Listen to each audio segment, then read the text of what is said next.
bien cette petite balade ce matin là, sur la plage. Si tu parles presque, ça fait du bien. Ouais. Bon, et puis ben, là on retourne voir Maxou. Et ben, on va s'atteler à la FAQ. Et la FAQ, ça fait plus d'un mois qu'on vous l'a promise. Et on a pris un petit peu de retard parce que on a du mal à avoir de la connexion là en ce moment. Hier, on a passé une journée à chercher de la connexion. L'Afrique du Sud, tout au moins cette région là, c'est la misère pour avoir de la connexion, quoi. Et là, on a de LTE, Edge, donc on ne peut pas charger les vidéos.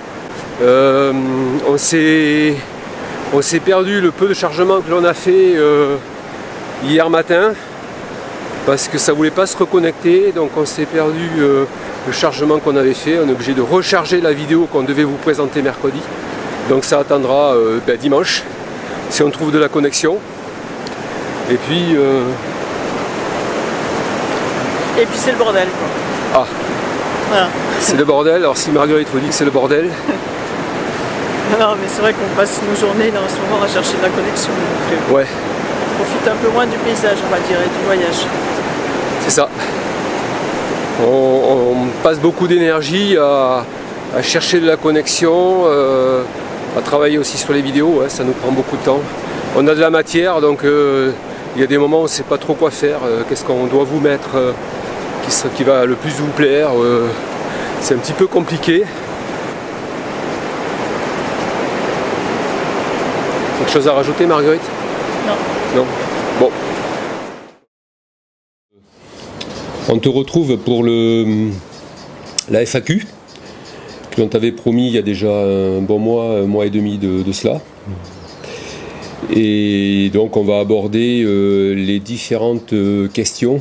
FAQ sur la Namibie. Sur la Namibie, oui. FAQ sur la Namibie. Vous avez été nombreux à nous poser des questions, donc on vous en remercie déjà. C'était très sympa, donc on va essayer d'y répondre le plus exhaustivement possible. On va commencer par le point 1, les bivouacs et les campsites. Voilà, vous avez été nombreux à nous demander comment on s'organisait le soir pour quand on s'arrêtait, si on faisait des bivouacs sauvages, si on allait plutôt dans les campings. Oui, alors on privilégie en général le bivouac sauvage. Ça a été globalement, entre guillemets, assez facile en Namibie de privilégier le bivouac sauvage. On a fait de beaux bivouacs, vous avez pu le voir sur les images. En général, on s'éloigne un petit peu des pistes et des routes principales quand on peut le faire, et puis aussi de l'habitat, voilà, pour être tranquille, entre guillemets, sécurisé, quoi. Voilà, on pense que le risque, surtout la nuit, il est animalier en fait, hein. Donc on prend nos précautions, voilà, on va faire pipi au dernier moment avant d'aller au lit, et puis on évite de ressortir la nuit. On sort pas la nuit, ou alors on sort avec un bon éclairage, mais on évite vraiment de sortir la nuit de la cellule. Après les campings, un petit mot sur les campings qu'on trouve. Les campings sont très très variés. En fait, on ne se fie pas forcément au prix. Les prix, ça veut rien dire du tout, parce qu'on s'est aperçu que oui. Un prix pas cher, on peut avoir des super installations hyper propres. Et puis quelque chose d'un petit peu plus élevé, des fois ça va être un petit peu à l'abandon.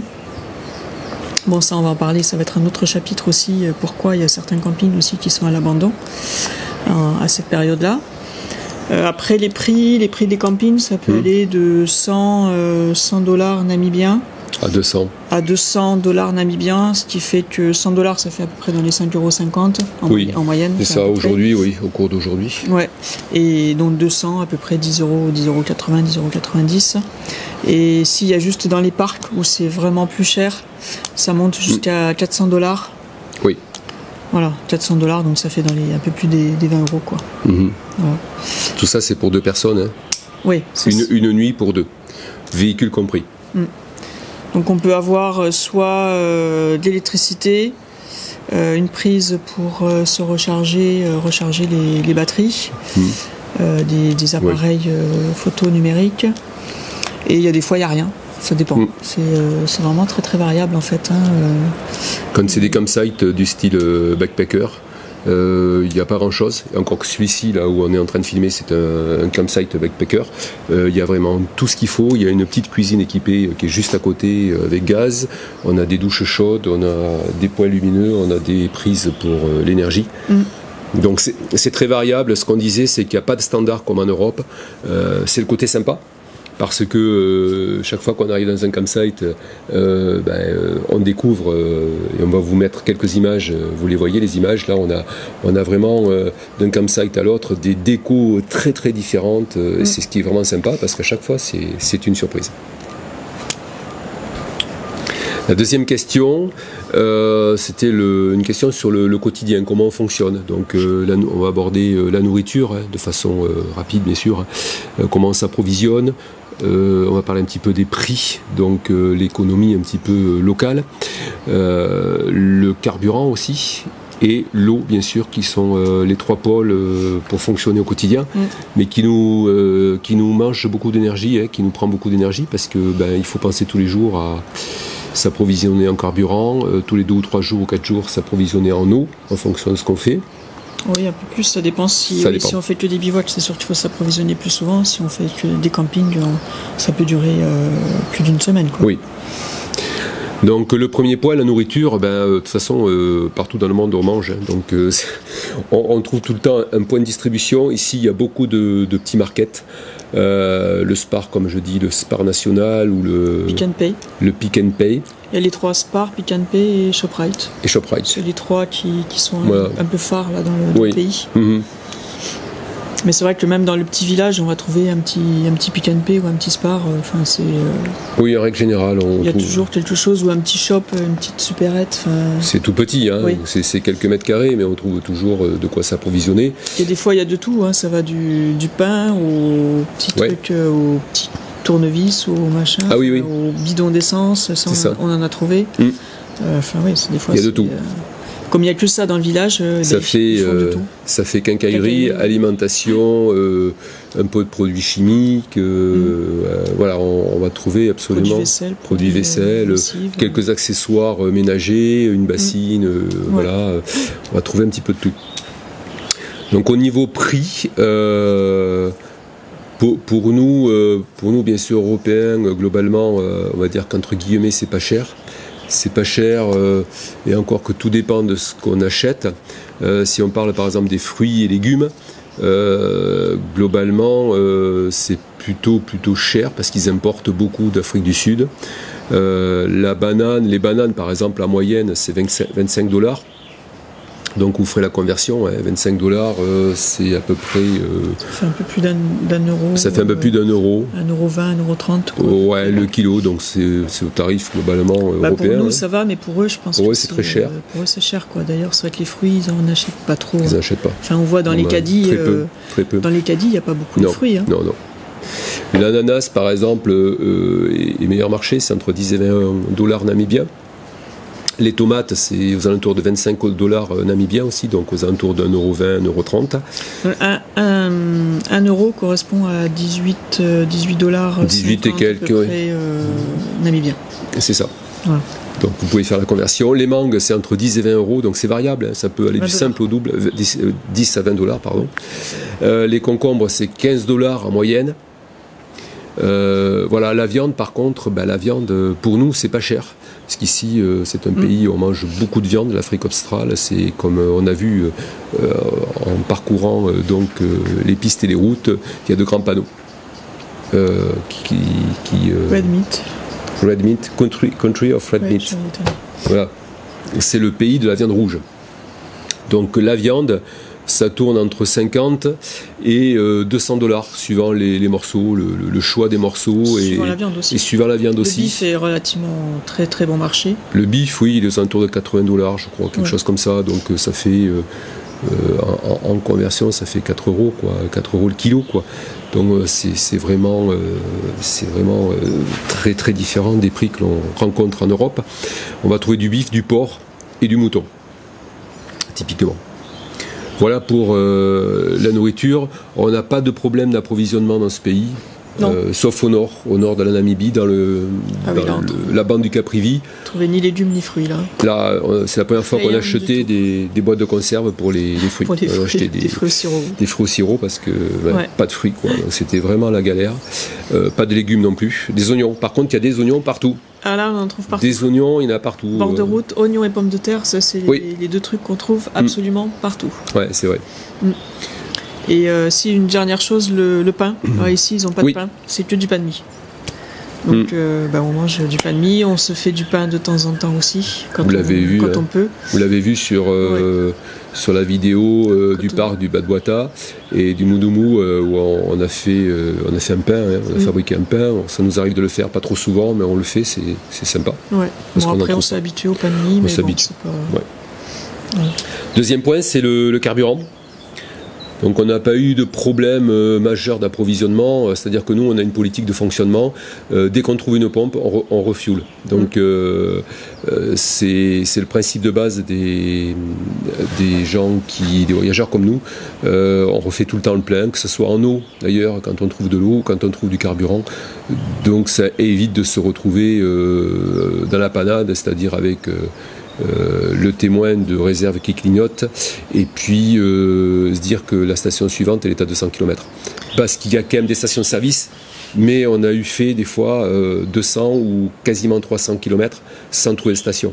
Donc c'est pas un problème de faire 300 km avec ce type de véhicule parce qu'il y a de l'autonomie, à condition de partir avec un réservoir plein. Oui, et puis des fois ça nous est arrivé aussi, on avait vu qu'il y avait une station d'essence à 100 ou 150 km, et puis en fait la station elle n'existait plus, c'était un petit village où il n'y avait plus d'essence. Il n'y avait plus d'essence, ravitaillée ou elle était fermée. Donc voilà, donc c'est pour ça il faut faire attention aussi quand même par rapport à ça, quoi. Parce que ça reste des petits villages qui ne sont pas toujours réapprovisionnés comme les grandes villes, quoi. Et le prix du gasoil, donc c'est 12 $ namibiens, ça fait 65 centimes d'euros. Donc c'est vrai que on va parler à la fin du budget global que l'on dépense mensuellement, ça vous donnera un ordre d'idée et on reviendra donc sur le coût du carburant que l'on dépense mensuellement. Après oui voilà, nous on fait notre trajet aussi souvent en fonction des stations, on regarde quand même qu'il y a des stations assez souvent. On ne va pas s'engager dans un désert où on va être à 500 bornes, il n'y a pas d'essence, quoi. Voilà. Parce qu'on a une autonomie quand même qui est limitée avec Maxou. Si on remplit le jerrycan de 20 litres, on est à, on va dire 800 km d'autonomie. Ce qui paraît énorme, sur route, mais c'est pas énorme. Il suffit qu'on parte sur de la piste et qu'on rencontre une piste dégradée, on peut pas beaucoup rouler ou très doucement, on est tout le temps en reprise, on ralentit, on redémarre, on rencontre des zones où il y a beaucoup de sable. De suite, la consommation de 10 litres, elle passe à 20, voire 25 litres. Ça c'est classique en 4x4, donc on se dit c'est bon, on a 800 km d'autonomie, on peut y aller plein gaz, ouais non ça marche pas. Et puis un autre problème aussi, enfin un autre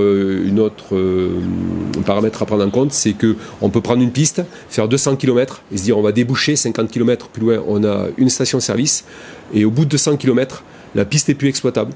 Elle est fermée ou elle est, comme on l'a vu, il y a eu beaucoup d'eau, elle est dégradée, tellement dégradée parce qu'elle était emportée par l'eau et donc il y a une ravine de 2 mètres à passer et on ne peut pas la franchir. Et là on est obligé de rebrousser ce chemin, donc on est obligé de se retaper 200 km à nouveau, donc 200 et 200, 400, et suivant la consommation que l'on a sur piste, ça peut rapidement devenir un problème. Donc il faut quand même bien jauger ce qu'on va faire. Donc le matin avant de partir, on regarde ce qu'on a comme essence, où est-ce qu'on va pouvoir faire le plein et ce qu'on va faire comme trajet. Ensuite il y avait l'eau. L'approvisionnement en eau. L'eau. Pour boire, pour cuisiner, pour se doucher aussi, bien sûr, se laver un petit peu. La première chose, c'est qu'on n'a jamais été malade, déjà, avec l'eau. On va toucher du bois. Pour l'instant, oui, on touche du bois, on n'a jamais été malade. L'eau, quand on la met dans les réservoirs, on met toujours 2 petites gouttes de javel, ce qui correspond à 2 gouttes des petits flacons d'huile essentielle. 2 gouttes dans chaque réservoir, donc dans chaque réservoir de 50 litres. Voilà. On traite comme ça. Comme ça n'a pas trop non plus le goût. On avait les comprimés, mais on trouvait que les comprimés, ça donnait un petit goût à l'eau. Que là, la javel, franchement, là, on sent pas. Non, parce que c'est une javel qui est parfumée. Et c'est vrai que on la sent pas. Ouais, non, on la sent pas. C'est sur les conseils d'Hervé. Hervé, si tu regardes cette vidéo, c'est lui qui nous avait donné cette astuce. Voilà, ça marche bien. Et ça marche bien. Ça marche bien. On n'a pas toujours traité. Au début, on ne traitait pas forcément. Au début, ouais, on n'a peut-être pas forcément traité. Et bon, il y a eu quelques petits maux de ventre des fois, mais on ne sait pas si c'est l'eau ou... Voilà, bon, là on traite quand même, on met 2 gouttes d'eau pour 50 litres et ça marche.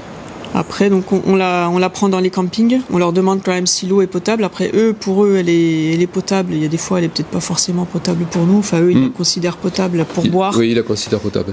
Potable pour boire. Après, nous, bon, des fois, on sait pas trop, mais bon, de toute façon, on n'a pas le choix. On est obligé de la prendre là. Donc, avec le traitement, ça marche très bien. Donc, c'est dans les campings, en fait, on n'a jamais fait aux stations-service comme on a pu faire au Maroc. Non. Non, on a tout le temps fait au camping, en fait. Tout le temps été au camping. Parce qu'au camping, ils sont de l'eau, donc on profite pour faire le plein des réservoirs. Ouais. Donc l'eau, c'est jamais un problème en fait pour trouver de l'eau. On arrive toujours à trouver de l'eau, on ne s'est jamais trouvé en rade d'eau. C'est-à-dire qu'on est prudent aussi, chaque fois qu'on peut retanker, c'est ce qu'on fait. On fait le plein des réservoirs, quoi. On part jamais avec 20 litres d'eau, quoi. Et puis nous, on a une politique, on n'achète pas d'eau en bouteille parce qu'on veut éviter au maximum le plastique. Voilà. Donc on n'achète pas d'eau en bouteille, sauf une fois, on veut se faire plaisir, on veut un petit peu d'eau pétillante, donc on achète de l'eau pétillante. Ou un coca, ça nous arrive aussi de temps en temps. Voilà. Mais ça reste quand même exceptionnel. C'est les seules bouteilles en plastique que l'on achète, quoi. Voilà pour les trois paramètres au quotidien, donc le carburant, la nourriture et l'eau, parce que c'est quand même les 3 choses qui sont importantes. Après, on peut parler un petit peu de la vie locale. La vie locale, oui. Ce qu'on en sait, c'est peut-être pas représentatif, hyper représentatif de ce qui se passe, mais on a quand même discuté un petit peu avec les Namibiens, on a pris quelques informations. Voilà. Donc ce qu'il faut savoir, c'est qu'un salaire ici en Namibie, ça va de $300 en milieu rural, à peu près $300 namibiens, ce qui représente 16 à 17 euros par mois de revenus. Alors pourquoi ce niveau D'abord parce qu'il n'y a pas de référence de salaire minimum comme chez nous en France. Et ce qu'il faut savoir souvent, c'est que c'est des gens, pour ceux qui travaillent, bien sûr, sous-entendu ceux qui travaillent, bien sûr, puisqu'on parle de salaire. Il y a à peu près 40% de chômage. Il y a à peu près 40% de chômage. Ce qu'on nous a dit, il y a à peu près 40% de chômage. C'est des gens qui travaillent donc dans les fermes, dans les grandes fermes. Ils ont souvent le logement. Alors quand on parle logement, pas du tout au standard européen. Le logement, c'est une cabane en bois, voilà, avec 3 évrides dessus, pour dire d'avoir au moins un toit à se protéger. Et c'est une pièce. Et c'est une pièce qui fait tout. Qui fait tout. Et ils ont en règle générale un petit potager, donc ils se font leurs légumes qui leur permet de se nourrir. Et puis ils ont des chèvres, donc ils ont des animaux qui leur permet aussi d'avoir un petit peu de viande. Donc ils achètent très peu en fait. Ils achètent très peu, ils achètent à l'essentiel, c'est pour ça qu'on avait acheté nous des choses comme ça quand on allait chez eux, de l'huile, du sucre. Ils achètent la farine. La farine pour faire du pain. Le riz. Le riz, les pâtes. Voilà. Voilà, c'est pour ça qu'on trouve beaucoup, vous allez le voir en photo là, on trouve beaucoup de conditionnement de riz et de pâtes en grande quantité, c'est du 5 kg, la farine c'est pareil. Après quand on est en milieu urbain, typiquement à Windhoek, on en avait parlé donc avec Gary et Brenda. Les salaires c'est entre 3500 et 5000 $ namibiens, ce qui représente 190 à 270 euros mensuels. Là donc c'est des gens qui sont employés dans les bureaux, potentiellement des fonctionnaires, dans le privé aussi, mais c'est des gens qui ont en général on va dire un bon niveau d'études, diplômés, et qui travaillent en milieu urbain, donc dans une économie différente que l'activité rurale, qui est une activité pastorale. Mais c'est quand même pas des salaires mirobolants. Quand on voit le coût de la vie, quand on remplit un caddie ici, caddie de la ménagère, on peut dire que ça tourne aux alentours de 50 à 80 euros, quoi, le caddie. Oui. C'est ce qu'on a vu. Donc sur un salaire qui fait 190 à 270 euros mensuels, ça va vite, ça va très vite. Après, on a eu des questions aussi sur les Namibiens, comment ils se déplaçaient. Oui, bah oui. Sur leur vie, comment ils se déplacent. Ils ont, par rapport à ce qu'on vient de dire, justement, par rapport au salaire, il y en a très peu qui ont des voitures. Très peu, oui, bien sûr. Donc ils se déplacent, ils font beaucoup de covoiturage. À 12 dans la R12, comme je disais au Maroc. À 12 dans la benne du pick-up. À 12 dans la benne du pick-up, ouais. Ouais, donc c'est souvent ça, c'est souvent les pick-up en fait qui font les trajets, qui prennent les gens. Et on les voit, ça monte, ça descend, ça s'arrête n'importe où. Et puis il y a aussi les petits bus monospace Toyota. Alors ça, il y en a partout. Alors ça, il y en a partout, donc ça c'est vraiment une institution. C'est des privés qui font ça avec une remorque derrière et ils attendent, il y a des pôles, des gares routières en fait. Ils attendent d'être chargés. D'avoir suffisamment de personnes à bord. En général, c'est 6, 7, 8, 9, 10 personnes à bord. Une remorque donc attelée. Et puis, ils partent, ils ont un trajet défini. Voilà. Ils sont tout le temps bondés, de toute façon. Alors là, par contre, le Covid, sur la question du Covid, on n'en parle pas, parce qu'ils sont comme ça. Ils sont hyper serrés. Les conditions sanitaires, à mon avis, sont plutôt moyennes. Voilà, donc après, ils se déplacent. Pour se déplacer, c'est à pied. Hein. Donc il y a beaucoup de gens comme au Nord-Afrique, il y a beaucoup de gens sur le bord de route qui se déplacent à pied, qui font souvent du stop aussi, sur le bord de route. Et puis après, les bestiaux, ils ont des carrioles avec des mules. Très peu. Enfin, moi, ici, on n'a pas trop vu par rapport au Maroc. Au nord, on en a vu. Plus au nord. Plus au nord. C'est tout, en fait. Mais après, ici, au sud, on en a beaucoup moins vu. C'est vrai. Ouais. Et oui, ils marchent beaucoup. C'est vrai que c'est des gens qui sont habitués à marcher. Oui. Voilà, et pour finir, alors c'est pas exhaustif, on reprendra tout ça. Pour finir, on va vous parler du coût de voyage, notre coût à nous de voyage, ce qu'on a à peu près pifométré, estimé. Aujourd'hui, entre la nourriture, bien sûr, le coût du carburant, les entrées parcs, les campings, quand on s'arrête au camping, quand on fait pas de bivouac, le restaurant parce qu'on y va de temps en temps, on se fait plaisir. Après l'entretien de Matsu, quand il y a eu des entretiens à faire, des achats. On ne globe pas vraiment dedans, mais on a fait qu'un entretien pour l'instant à Windhoek. Oui, après on a fait quelques achats autres. Oui, on a acheté des jeans parce qu'on a trouvé des jeans, on en avait besoin, mais on n'est pas là pour faire des non, achats. On n'est pas là pour faire des achats. On ne fait pas les boutiques ici, c'est pas l'objectif.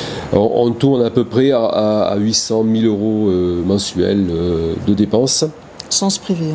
Sans se priver, on ne se prive pas, c'est clair. Non. Et le budget carburant, là-dedans, il représente à peu près 300 euros. Voilà, mais on a beaucoup roulé en Namibie. On a fait, j'ai calculé 8000 et quelques kilomètres en Namibie, ce qui est quand même pas mal. Donc ça représente effectivement un coût carburant, qui n'est pas négligeable. Après, c'est vrai qu'on a eu quand même pas mal de coûts de camping, parce qu'en Namibie, il y a des barrières partout. Oui. Tout est comme en Afrique du Sud ici. Comme en Afrique du Sud. Et donc c'est vrai que pour s'arrêter, pour faire des campings sauvages, c'est très très compliqué. Donc c'est vrai qu'on a eu quand même, on n'a pas fait le ratio du coût du camping, mais le coût du camping est quand même assez. Oui, parce que le camping, c'est pas donné. On l'a vu tout à l'heure. Le camping, c'est entre 100 et 200 dollars namibiens, c'est entre 5, 6 euros et 10 euros, 11 euros par nuit. Voilà, donc c'est pas hyper cher, mais si on est tous les soirs en camping, à la fin du mois, ça fait 3 fois 5, 15, ça fait entre 150 et 300 euros par mois, rien que de camping. Voilà. Donc il y a un coût qui est non négligeable. Si, ce qu'il faut inclure aussi, c'est les datas qu'on achète pour avoir de l'internet. Pour vous. Pour pouvoir poster les vidéos. Alors quand on peut, on utilise le Wi-Fi, mais c'est pas toujours le Wi-Fi du camping ou dans un resto, dans un bar. Voilà. Ça c'est moins courant, mais c'est souvent au camping. Et c'est vrai que c'est pas. Des fois ça marche bien, des fois ça marche pas. Alors ici, on est en Afrique, donc la connexion, quand on dit chez nous ça marche pas bien, mais alors ici c'est la connexion qui marche bien ici, quoi. Là, quand ça marche pas, c'est vraiment que ça marche pas, quoi. C'est galère. C'est vraiment galère. Donc les datas en Namibie, on a acheté 3 gigas. Donc c'est des cartes prépayées à la semaine qui sont valides une semaine. On achète la carte SIM, ça fait dans les 4-5 euros. Non, même pas. La carte SIM, c'est 99 centimes d'euros. Ah oui, c'est une carte SIM, ça coûte rien. Ici. 90 centimes, 99. Ouais. Et le data, par contre, coûte un petit peu plus, mais quand même beaucoup moins cher qu'en Afrique du Sud. Là, on est en Afrique du Sud, on s'en est rendu compte. On achète 3 gigas c'est le maximum qu'on peut acheter par carte. Et les 3 gigas coûtent 65 $ namibiens. Donc 65 $, c'est aux alentours de 4 €, 4,50 € les 3 gigas. C'est vrai que par rapport à la France, la com ici, elle est chère. Elle est chère. Mais avec 2 cartes, 2-3 cartes par mois, on s'en sort pour poster les vidéos. Voilà, c'est suffisant parce qu'on se sert aussi du Wi-Fi quand on en a. Ouais. Voilà pour les questions que vous nous aviez posées. On y reviendra dessus si la suite du visionnage de cette vidéo vous voulez qu'on rentre un petit peu plus dans certains détails. Juste une question qui avait été posée par rapport au tourisme. Oui.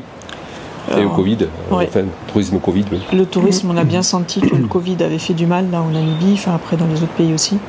Mais le tourisme est mort. C'est mort. On était souvent tout seul dans les campings. Vous l'avez vu, hein, ouais. De toute façon.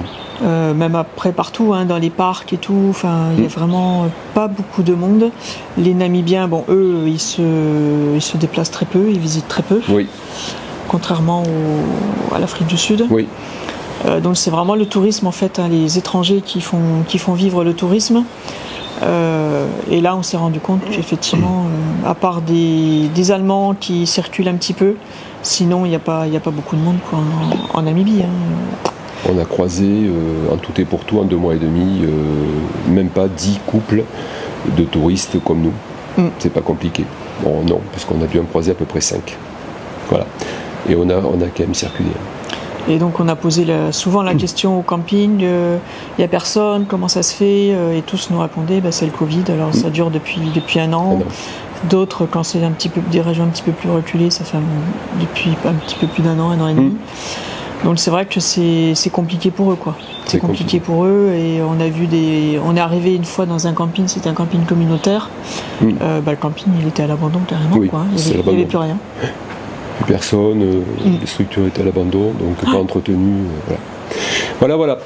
Donc pour finir, on a toute la partie aussi technique. Vous avez posé des questions, certains nous ont posé des questions sur comment on filme, avec quel type de matériel, quel type de caméra, comment on monte nos vidéos, comment on fait pour les musiques, voilà. Tous les points techniques, aussi comment on fait pour se déplacer, est-ce qu'on a des logiciels de navigation, alors on en a, et puis voilà, et c'était à peu près tout.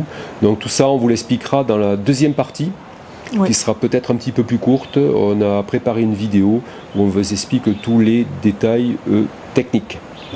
Voilà. On espère qu'on a répondu à toutes vos questions, et puis n'hésitez pas à nous faire vos commentaires, à nous dire si ça a été ou pas, si vous êtes satisfait ou pas des réponses qu'on vous a fait, pas des réponses, mais des éléments qu'on a pu vous apporter vis-à-vis des questions que vous nous avez posées sur le net. Voilà. Ciao, à une prochaine. Bye bye, à bientôt. Bye bye.